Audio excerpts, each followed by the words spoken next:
City TV Pakistan के नुमाइंदे खसूसी अख्तर सरदार चौधरी की रिपोर्ट के मुताबिक वज़ीर आला पंजाब की मशीर बराए कानून और पार्लिमानी अमूर कंवर मोहम्मद इरशाद ने कहा, पंजाब हुकूमत ने अवाम की जिंदगियों में आसानी लाने के लिए दो दर्ज इक़दाम उठाए हैं, जिनमें इनको दरपेश मुश्किलात का फौरी हल ढूंढना भी शामिल है। वज़ीर आला पंजाब की हदायत पर सूबे में अमन व अमान के क़याम पर भी खसूसी तवज्जो दी जा रही है ताकि अवाम को पुरअमन माहौल फराहम किया जा सके।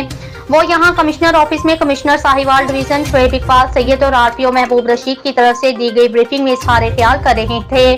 इस मौका पर additional commissioner coordination Shafiq Ahmad Dogar, तीनों इस्लाह के डिस्ट्रिक्ट पुलिस ऑफिसर और दूसरे मुतल्लिका अफसरान भी मौजूद थे। उन्होंने कहा, वज़ीर आला पंजाब मोहसिन नकवी की खसूसी हदायत पर साहिवाल डिवीजन के दौरे का मकसद यहाँ दरपेश मुश्किलात से आगाही हासिल करके इन्हें सूबाई हुकूमत की मदद से फौरी हल करना है। कमिश्नर साहिवाल शोएब इकबाल सैयद ने डिवीजन में जारी तरक्याती प्रोग्राम बारे तफसीली ब्रीफिंग दी और बताया, सालानी तरक्याती प्रोग्राम के तहत 167 मंसूबों पर काम जारी है, जिसमें मेगा मंसूबे झाल road flyover, Sahiwal bypass, Sahiwal समुद्री रोड, शेख फाजल चीचावतनी रोड और बागपतन साहिवाल रोड शामिल हैं।